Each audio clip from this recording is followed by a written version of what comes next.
Hi everyone, my name is Shauna in case you don't know, and welcome back to another video. In today's video, I'm going to be doing my January reading wrap up for 2026. I realized today that it's February 1st, and so I need to film this. This isn't going to go up until much later because the first video that's going up in February is going to be about my dog who passed in January. My sweet senior girl passed on the last week of January, and it was a lot. I am still struggling with grief. I'm also just drained. I had like a huge shoot yesterday that I was running, and I was the one like organizing things. I was technically co-host, but like I was the one organizing who goes up when, getting everyone all ready for the shoot and stuff. So like I'm just very drained, but I was like, oh my god, it's February 1st. I need to film this. So we're just gonna film this. I read a total of 8 books in the month of January, and my average starter rating was 2.375 stars, which I'll just round up to 2.38 for the sake of Goodreads and stuff. That's not a good star rating for me. I view anything as 3 stars or above as a good reading month. I would say it's a productive reading month though. I finished 2 of the goals I set for 2026, which I think is good. You'll hear about those goals as I talk further in this video. I feel like mostly ebooks this month. I'm hoping to read more physical books, but it just worked out that I was reading a lot of ebooks. I am surprised that I was able to finish 8 books. I got really sick in the month of January. I came back from a convention in Maryland, and when I got back, I was really sick. And so, yeah, that happened. So for a while there, it was a bit hard to read.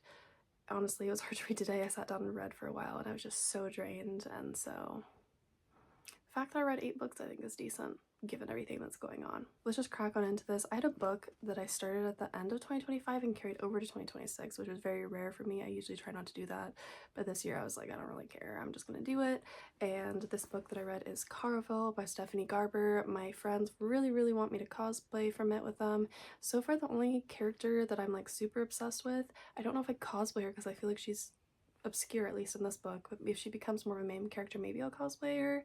I really like Aiko. She's the like historian cartographer type person. I really like her. Anyways, Caraval is about this girl who has always dreamed of going to Caraval, which is this like big, like, how do I describe it, like a game show contest fantasy world thing that happens every so often, and she's always dreamed of going, and she keeps trying and trying to see if she can get tickets to go, and she finally gets tickets to go, and she goes with her sister, and the game that year is that her sister has been taken, and the goal of the game is to win her sister. So it's sort of like a mystery that the main girl, Scarlet, gets wrapped up into to save her sister Tella. So I was really scared to read this one because I've heard some people describe it as similar to Alice in Wonderland. I don't like Alice in Wonderland type stories. It was something that I really liked when I was younger, but I'm no longer into it. Alice in Wonderland type stories are just sort of the randomness vibes. So the magic and world building don't have clear set rules. It is just very random. For example, this isn't something from this story, but the way that I would sort of give an example if I were to write my own story with an Alice in Wonderland feel, it's like the main character would be walking down a street made of cement, and next thing you know, she is on a path of flowers, and you're like, how did it switch from cement to flowers? We don't know, because it's sort of random, and it's sort of like the Alice in Wonderland random vibe feel. This book did suffer from that a lot, and it did hinder for my enjoyment of it a ton. I love more clearly structured fantasy and clearly structured world building and magic building and stuff. Obviously, if it's like too intense, I get very overwhelmed. It's hard to follow things. So for fantasy, it really has to be this blend between like having set rules but not having so many set rules that it's hard to follow. So I'm super picky about my fantasy, I guess, now that I am talking about it out loud. The characters also felt like they suffered from this randomness as well. Like their actions wouldn't always entirely make sense, and sometimes I'll be like, okay, I understand this character, I understand his personality, why is he doing that? That's so random and sort of a little out of character. But there was like contestants of the game show, and then like, how do I word it, actors of the game show type thing too. So sometimes it made sense, the randomness, sometimes it didn't. I don't know, it was a lot of just confusion for me, and a lot of just like, I wish I understood how things were happening and why they were happening when I was reading this book. However, this book isn't all bad. There's lots and lots of rich imagery in here, which creates like beautiful images of like costumes and stuff. So I understand why people cosplay from it. I understand why my friends want me to cosplay from it, and I will cosplay from literally anything that my friends ask me to cosplay from. So probably will be cosplaying from it at some point. Have to finish the rest of the series soon, hoping to pick up Legendary soon. However, Caraval wasn't my favorite, and so I gave it 2 out of 5 stars. Not that it's like the worst thing in the world, but just that it's not great, not really my cup of tea. I've heard that it gets better in the later books, and I've heard that the spin-off series is really good, so I'm hoping that it will get a bit better for me. And then I read River of Harmony by Lena Moore. River of Harmony was one that I read on iBook because I have a goal every year for how many books I want to read on iBooks. This year I set it to 2, and so this was the first of 2 that I read in the month of January. River of Harmony is a dark romance that is very explicit. It follows this girl who has a very traumatic and rough past, and this guy who's sort of like a little bit of a leader in like an organization for adults that sort of like falls in love with her, but he's very resistant. He doesn't want to be with her at first. He's like trying to resist his urges, and then he realizes that he cares for her and needs to protect her. So yeah, there's sort of like this power imbalance thing of like, this is a person who's very like low in the organization and who's very like submissive, and then there's a guy who's like older and in charge, and sort of different in power imbalances in the relationship and stuff, which some people are really into. If you're into that, good for you. I'm not the biggest fan of that, but I don't know. I was just interested in reading this book because I downloaded it because I knew it was a romance, and I read a dark romance in December that I liked, so I was like, maybe I'll like this one, and I don't know, it didn't really work for me. I feel like the writing mechanics really struggled, and I feel like a lot of the stuff was like super easily fixable. One of my biggest writing icks, because it's something that I have learned a lot about as I've been in school, is that sometimes when you're writing, you'll write in one tense and then you'll accidentally switch tenses. For example, I walked to the store and I picks up a pack of gum. That is like, they mixed up the tenses because like picks and walked are like in different tenses, you know? So this is a common error that I see when writers are starting out and not paying careful attention to their writing. Another one too that happened in here is like changing the point of view, like without really thinking about it. It's like something that's like, how did an editor not catch that? How did you not catch that when you're going back and you're writing? For example, most of the book was in like third person limited, so it could say like River drank water, and then the next sentence would be like, I felt the water go down my throat, you know, like switching up the perspective, like point of view. And it's like things like that that I'm like, I just don't understand how those things aren't caught, especially because that's a mistake I see when people are first starting high school and college writing, and it's something that people, if they focus on their craft and actually take in what they're learning in classes, will grow out of. And so whenever I see a published book with these issues, I'm always like, what are we doing here? Like sometimes it can be attributed to like they're someone who English wasn't their first language, and that like makes complete sense because those are very common when you're learning other languages. But when like English is someone's like first language, their native language, and I'm seeing these mistakes, I'm always like, did you focus in school and in college? If you went to college, are you not having like editors look at your writing? Like I just have so many questions about why this particular mistake happens so much, especially in independently published books. Within this book, I also just didn't vibe with the writing in general because I found that it was super duper cringy. There was lots of like laughably bad parts to the story. There was so many phrases that I read that I'm like, these are new icks for me. Like I can't read a romance book with these in it again because they're just so like cringe and gross. The thing that I struggle with sometimes is that like not everything that I find cringe and gross other people find cringe and gross, and so it's like I'm trying not to like yuck people's yum, but I'm also like sometimes I read stuff and I'm like, this is so like not great that I'm surprised that it's being published. And like the book that I'm reading right now, I'm reading Blood of Hercules. I'm having that same thing happen, and I don't know. Some authors just have a cringier writing style than other authors, and some people are totally fine with that. Sometimes I vibe well with it. Sometimes it's so cringy that I'm laughing and it makes me like the book. For example, like the Twilight series, but it doesn't work in every book for me, and it didn't really work in this one. One last thing is I didn't really like the relationship dynamics. I talked about it a little bit where there's like a power difference. I also felt like it was just very like toxic. Like I felt like River was very toxic to Harmony, and I felt like Harmony sort of like latched on to River after experiencing trauma and really needs to stand on her own and figure out what she wants out of life before just latching onto River so much. And River also did something to her that I was like, girl, get away from this man right now. And so it was really frustrating to me because I just didn't vibe with the romance. And when you're reading a contemporary romance book and you don't vibe with the romance, most of the time the book's not going to work for you, and so it didn't work for me, and I gave it 1 out of 5 stars. I'm hoping that this is one that I won't remember in the long run just because I feel like it's taking up space in my brain right now that can be filled by other books that are more interesting, if that makes any sense. And then I read my second iBook, so I finished my goal of reading 2 iBooks, and this one was A Charmed Christmas by Alison Cochrane. A Charmed Christmas is a little short story / novella that was released as a pre-order incentive for Kiss Your Once for Me. A Charmed Christmas is the like little sequel side story to A Charm Offensive, which is one of my favorite books, and I hear that it's being made into a movie, and I'm so excited about that. So I was so glad to revisit these characters. Alison Cochrane always has lines about asexuality that really like vibe with me and really resonate with me and my experiences with asexuality. So I'm going to read off a quote really quickly that I really resonated with from this one. It says, "The way I experience sexual attraction is different than the way you do. I don't lust after people I see at Whole Foods, and I don't fantasize about having sex with Jonathan Bailey or whoever. I just need someone who knows me and sees me and makes me feel safe, and that's Dev. That's enough."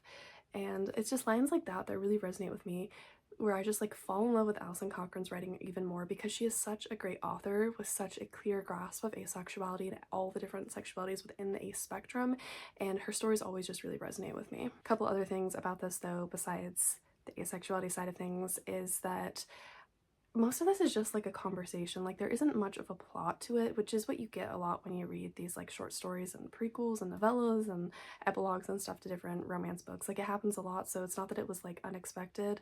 I just was hoping for a little more, because every once in a while I read like a short story that goes along with contemporary romance and it just blows my mind. This one wasn't mind-blowing or anything.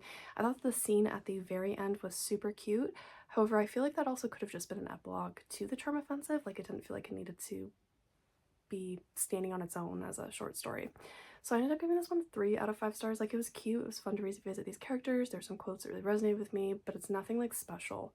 Like if you weren't a super big fan of The Charm Offensive, then skip A Charmed Christmas because it won't add too much. And then I read Jujutsu Kaisen 0 by Gege Akutami. I might have said the author's name incorrectly. So Jujutsu Kaisen season 3 has been premiering recently, and my partner really wants to cosplay from JJK, and so I was like, might as well start reading the manga. I haven't really been in the mood to watch anything recently, so like I wish that I could be watching season 3 right now, but my brain is just not mentally, and it hasn't mentally been there for like a year and a half, where I've been in this state where like I don't want to watch anything because my brain just like, I don't know, I dissociate and spiral when I try to watch things, and so I'm like, it's not very productive unless I'm like watching it with someone else or watching it in theaters and it's so loud that it's like all consuming. I don't know if it makes any sense. But anyways, I've been like reading stuff more and playing games more than actually watching things, so that's why I'm like, okay, time to read the manga finally. JJK Zero is Yuta's backstory, so you don't have to read it first. I have conflicted feelings on whether you're supposed to read JJK Zero or the main series first.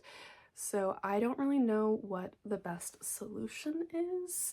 The thing for me is JJK Zero reveals something about Suguru that I feel like could be like this huge plot twist if you don't read or watch JJK Zero until after the main series, but you also get introduced to Yuta, and he is introduced in season 2 of the anime, and it's nice to have a backstory to him because I like his backstory, and I feel like if I didn't have his backstory when he was introduced in season 2, I would not like him. So I'm conflicted on what you're supposed to do, but I was like, the order doesn't really matter because I've already consumed this in an animated format, so I just decided to read JJK Zero first. JJK is this universe in which there's jutsu sorcerers who all have their own special techniques to fight curses, which are sort of like monsters in some regards. I remember when I watched the anime, I had just finished watching Chainsaw Man, and I watched JJK and I was like, the concept of the monsters is very similar to the concept of the devils in Chainsaw Man. Like they're made off of people's fears. And so I was a little like, I've heard this concept before, but it was like the characters were what stood out to me. Now I'm not gonna lie, I'm not the biggest JJK fan, but for me there's characters that I really latch on to and like in this series, and that's what carries this series for me. For me, one of those characters is Yuta, so I like JJK Zero, and Inumaki is another one. I ship Inumaki and Yuta, and so JJK Zero is one that I like. The only other thing I really have to say is that I feel like I like the character designs and the way that they're drawn in the anime better than the manga. I don't know why, but I don't know. I like the anime style better than how they look in the manga, if that makes any sense.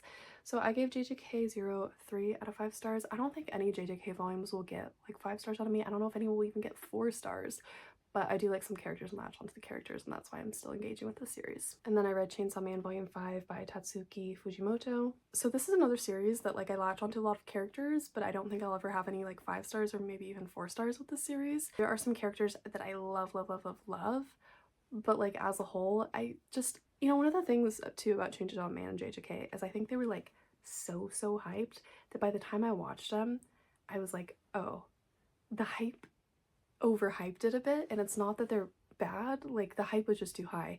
Like I've definitely read books like that too where the hype is like so high that I'm like, this is gonna be amazing, and then I read it and I'm like, what I probably would have liked was a lot lower because the hype was so high that I felt disappointed. But anyways, I'm not the biggest like Reze fan, like Denji and Reze and stuff. I never really vibed with their like romance and stuff. So it's a lot of the like side characters that really do it for me, like Angel and Aki, and I really like Beam, and they are in the Reze arc and they play bigger roles in the Reze arc. So the Reze arc is my favorite arc out of all the ones that I've watched because I'm reading it now. I'm in the middle of the Reze arc with my read through of the series. So it's my favorite arc because of those characters, but everyone was always like in love with Reze, in love with Denji and Reze's dynamics, and I'm like, no, I like Aki, Angel, and Beam. Those are my faves. My other fave isn't really in this arc very much. So I did like this one because of those characters, so I gave it 3 out of 5 stars. And then I finished another one of my goals for 2026. One of my goals was to finish or DNF the Akata Witch series, and unfortunately this is a DNF for me. I'm DNFing this series. Book 2 was Akata Warrior. This is by Nettie Okorafor. I'm not even going to read book 3, Akata Woman. Akata Witch is about this young girl who is albino who lives in Nigeria, and it is about her learning that she has juju and learning how to control her juju and getting wrapped up in this world where she is closely tied with this huge villain, and she can decide the fate of the world to an extent by stepping in and taking action against this evil villain. Book 1 to me was very creative. It had vibes similar to how I felt with the first Harry Potter book, but it was darker, it was more intense, it was obviously set in a different country with a lot of different cultures woven in, and I just fell in love with it. I read it for a class and it was so good. So I got Akata Warrior a while ago, hoping that it would be the same vibes, and I started reading it and immediately was not the same vibes at all. This book struggled for a while at first to figure out what the main plot was and the main conflict. So a lot of this first part is just like a boring training montage that was sort of random and useless and just very dull. There was also a point in this book when I realized I don't understand this magic system. It is so random that it doesn't make sense anymore. In book 1, it felt like it made sense, and in this one, it just started to not make sense at all. This one also heavily involves spiders. They are becoming a huge theme in this book, and they will continue to be a huge theme in book 3. I don't like spiders. I hate spiders. And it's not that I don't like books that have spiders in it. Obviously, I like Harry Potter and the Chamber of Secrets, but spiders are just such a huge part in here that it was freaking me out a little bit. I also feel like none of these characters grew and changed from book 1, and that's frustrating because they went through so much in book 1 and they go through so much in here that they should have changed. They should have developed, they should have matured, they should have grown, and none of them did.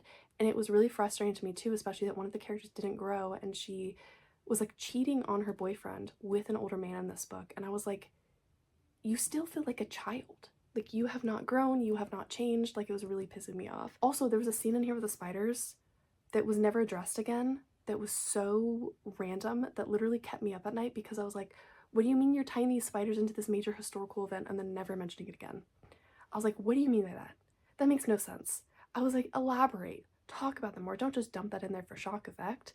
So I didn't vibe with this one at all, and I ended up giving it 1 out of 5 stars. It's really disappointing. I think I'm gonna give this author's books one more chance, not with this series though. I think I'm gonna read Binti, I think is what it's called. I read a graphic novel by Nettie Okorafor and I really didn't like the graphic novel, and so I'm wondering if like Akata Witch was just like a one-off book that was really good and I'm not gonna like the rest of her books, or I'm wondering if like there will be other books that get the same vibe as Akata Witch that I'll end up liking.